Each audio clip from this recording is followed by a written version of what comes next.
Judy Siderer has been a care manager with Intervention Associates for 28 years. She offers clients extensive experience working with diverse populations, including geriatric, intellectually disabled, mental health, special needs, and traumatic brain injury. Judy's clinical expertise, communication skills, insight, and sensitivity make her uniquely qualified to manage the most challenging circumstances. Judy earned a master's degree in social work from Temple University and an undergraduate degree in psychology. Welcome, Judy. Thank you so much for having me, Etta. Wow, Judy, I am so excited to hear about your work that you do. And tell us specifically, what do you do? Because I know you work in various areas with various populations. I'm Senior Care Manager at Intervention Associates. I've been with Intervention Associates for about 28 years now, almost from the beginning of its founding. And I've worked with many various populations, including special needs, traumatic brain injury, mental health, and geriatrics. And my main focus continues to be, and always has been, geriatrics. I have a special love for that population, and I feel that it's a very vulnerable group that really needs assistance on many, many different levels. So that's my main focus right now, is with the geriatric population. Okay. And why would a family or individual want to hire a geriatric care manager? Well, there are many, many different reasons why a family might want to hire a geriatric care manager. I think that today we have many, many working families or single-parent families. A lot of people are in what they call the sandwich generation, where they have aging parents and they have children of their own. We're finding that a lot of people live far from their aging parents, so you've got a situation where they have to kind of look out for their parents long distance, which is very difficult as people age.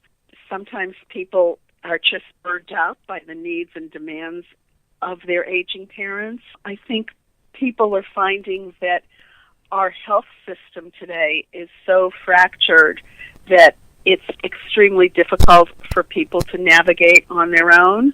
So for a lot of those reasons, with the bottom line being peace of mind for the families, to know that there is somebody on the ground right nearby their parents who can take care of the multitude of needs that the aging parent has, including housing needs, benefits, medical care,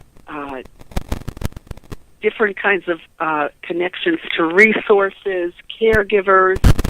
As care managers, we always like to say we take care of everything from soup to nuts. There's very, very little we can't do to keep a person safe, secure, with the highest quality of life as they go through the aging process. Approximately how old are your clients? And when you talk about geriatric age, what ages are we talking about? Really, the geriatric population is kind of anything over 65. But it's very interesting that you say that, because we have had a number of people approach us in their 50s. Oh. And sometimes these people have no family, or they don't have any family nearby, or they feel as if they don't want to bother their family. And they arrange a meeting with us to get to know us, for us to get to know them, so that as they head toward being seniors, they know that they have something in place and somebody in place that, should they have needs for care, for assistance navigating the medical system, for an advocate, they know that they can come to us. So it's interesting that we've seen people start at a younger age than what might typically be considered geriatric. That's amazing. To me, that's pretty wise, because isn't that really about building relationships? Yes, yes. It's a preventative, proactive step that is so wonderful for people to take. We just recently had a situation where somebody was going in for surgery, and she just wanted to get to know us before and make sure that she had an advocate and someone who could shepherd her through the entire process. We accompanied her to the pre-op testing and helped her navigate that. We helped stay in touch with her family while she was having the surgery, updated her power of attorney. We actually, after she was ready to come home, leave the hospital, we helped her to choose a rehab to go to from the hospital. And then when she was ready to go home from the rehab, I drove her home from the rehab, and we had a caregiver waiting at her apartment who we arranged to stay with her for a few weeks while she rehabbed.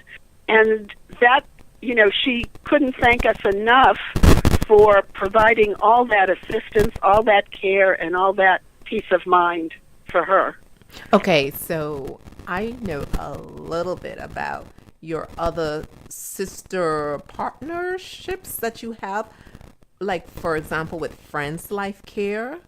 Yes. Yes, so don't they do something similar to that where you hire a care coordinator? Is that different? Right. So that's different. The Friends Life Care is the branch of our organization that offers long-term care at home for their clients. It's a long-term care. Oh, okay. Insurance. So that's a little different then. It is. It Okay. is different, and they offer care coordinators to help through that. I see. So let's get back on track with you then. So you're this marvelous intervention person, the go-between, that does the Wonder Woman, so to speak, that can do all this great stuff for someone who is at the geriatric age and going through changes. What type of changes or limitations, or why would someone of a geriatric age need your help? Is it based on the family asking for you to help out, or someone who is at the geriatric age just wants someone to be there for them? What is it? Mm-hmm. I'd say mostly it's families that are reaching out to us.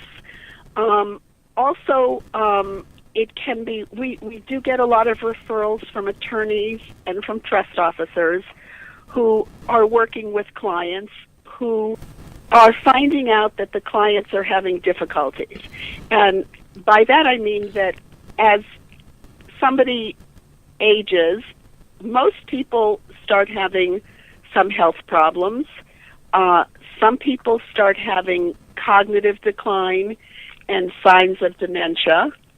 And both of those tend to impact how the person is functioning and how the person is able to function at home. And most people, when we meet them, do start out at home. Most people are beginning to have difficulties managing. They may have trouble remembering certain things. They may have trouble making meals for themselves.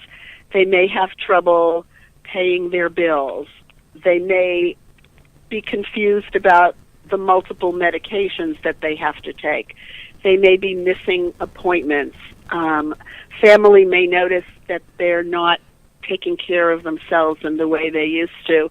And it's interesting because there are so many families that are long distance or away from their loved ones that we find after holidays, after Thanksgiving, Christmas, when families get together, we get numerous calls from families that spend a few days with their parents and begin to see the changes that are concerning to them and realize that their parents do need some kind of assistance. Most of the time, they really don't know where to start or where to turn or what kind of assistance the parents need. So a lot of times we'll get the call right then, which is great, which is a perfect time to get the call, and then we would come in and do a complete assessment of the situation. Interesting that you said usually after holidays like Thanksgiving and Christmas, you would get the call.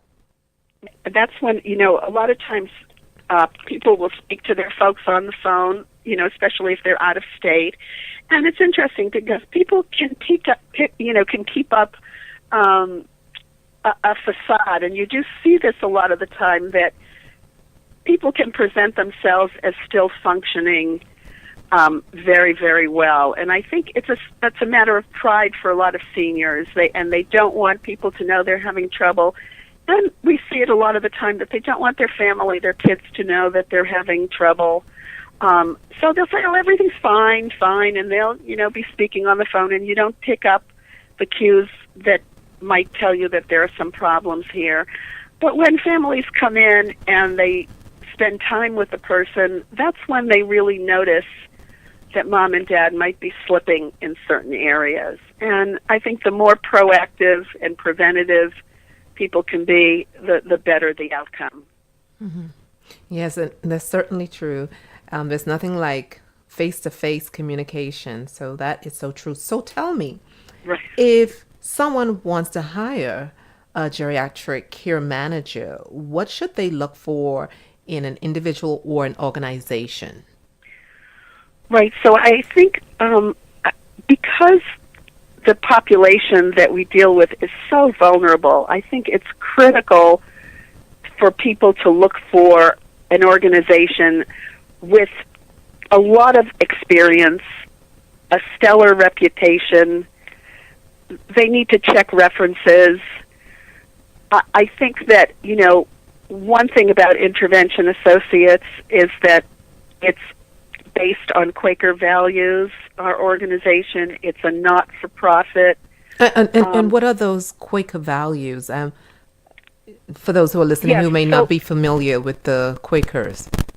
Right. So a couple of the main values are community, peace, simplicity, and these are values, relating to others. Relationships are critically important, and helping others is critically important. And we, as an organization, we're an organization with a heart, and I think that that's what people need to look for as well.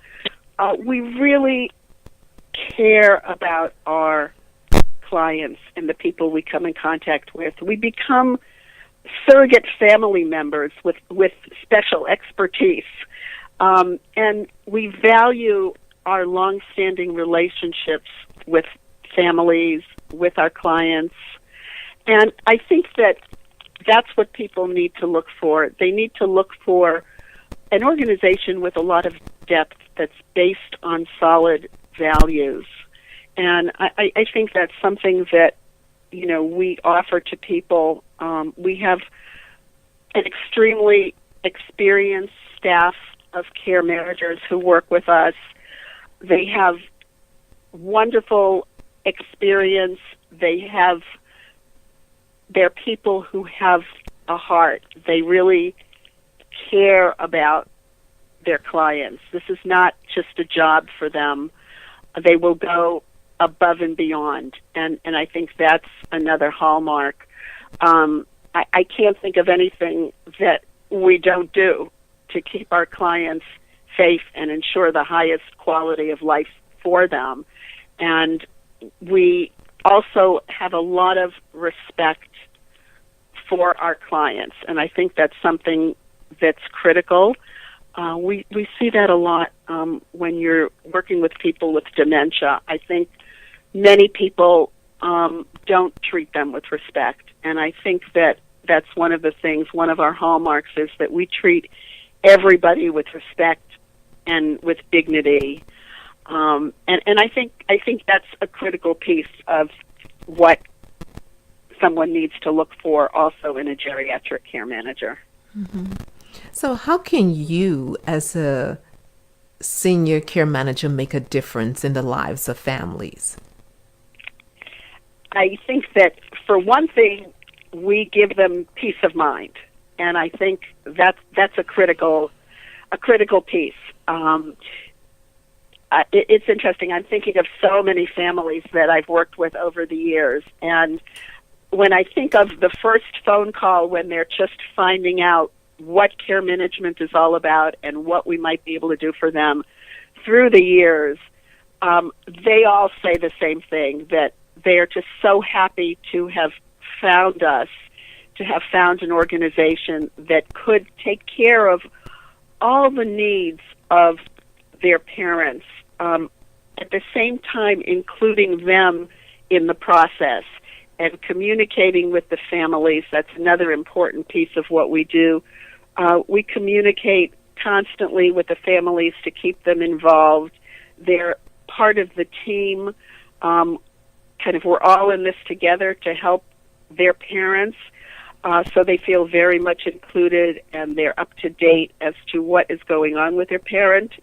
And we do become like surrogate family members, and I think that the clients feel that way, and also the client's family feels that way. And I think it offers them a lot of assurance and peace of mind to know that we have the expertise and the resources and the caring to take care of all the needs of their parents as they age. I like that. The surrogate family. That's neat. Yes, we really feel that way. It's hard to convey that this is very much about the relationships that we form with our clients and with the families. And each care manager, we select our care managers very carefully. Certainly they have all the education and degrees and training, but we also look for people with a heart and a special something that helps them relate and care and respect the people that they work with. Do you ever get a difficult parent or client who doesn't want your service, but the family does? Yes, so that happens very frequently. Oh, okay. Very frequently. If you can imagine, most people are kind of going about their business and aging at home and managing or thinking they're managing, and then the children will say, I want you to meet this person who's going to help you, who's going to bring in some help. So, they don't know what it's about. They don't understand why somebody needs to be brought in. They like their privacy. The list can go on and on of the obstacles. But it's very interesting because we go in to the first meeting in a very, very non-threatening way. Give me an example of how. A lot of it has to do with how we come in and relate to the client. We're friendly, we're warm, we're sincere, we're caring, we're focused on the client. And one thing that I learned way back when in social work school was you start where the client is. So what I'll do during the first session is really talk to the client about their life and about their past and how they're doing now and get a sense of who they are. In the meantime, they're getting a little bit of a sense of who I am, and I'm hopefully coming across as a person who is interested in them, who is caring about that, caring of them, who is not coming in to make any drastic changes, who is not going to upend their life. I'm somebody who is here, in kind of a more casual way to start building a relationship with them, because I think that's the key to being able to provide good service. I think people have to feel there's a good relationship and trust. So that's something that we work on building from the minute we step foot into the house, and it's sincere.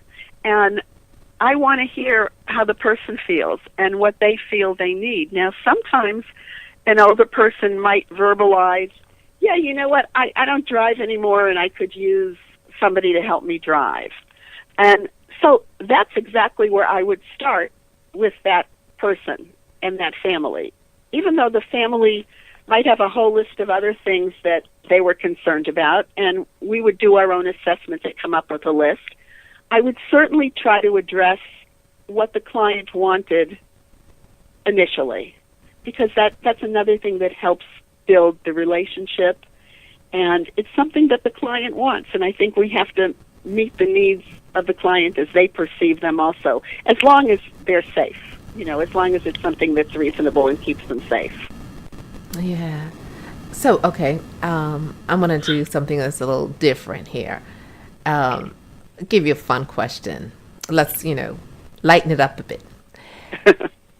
If you had to be any animal, which one would you choose and why? So, I think I would choose the family dog. Okay. I think that I see them as loving and trusting and loyal, protective. And the other thing I think I relate to is, I think the family dog is non-judgmental. and I kind of like that, and I relate to that, and that's something that carries over into my practice also. Leaving out judgments. This isn't about judgments. So that's kind of, if I had to pick one animal, I think that might be it. Do you have a dog of your own? No. Did you say no? Dogs. No, you don't? You don't have a dog? I don't, not yet. My husband and I constantly think about it, but so far not. We enjoy our neighbor's dogs. Okay, and I'm sure your clients have, some of your clients have dogs. Yes, they do. Okay, they do. okay. A nice side benefit. All right. And they're actually very, very helpful to the clients as well. Yeah, Wonderful companions. Yeah, I have a golden retriever, and I love golden retrievers. Yes, oh my gosh! Talk about loyalty, like you said, non-judgmental, unconditional when it comes to love. Yes, yes. So I totally agree. Well, Judy, we're going to end here, and I want to thank you so much for sharing with us what you do there at Intervention Associates. You seem like such an easy person to talk to with such a great heart. And so I believe that you definitely transfer all of that into your work. So thank you once again, Judy. Thank you so much, Heather.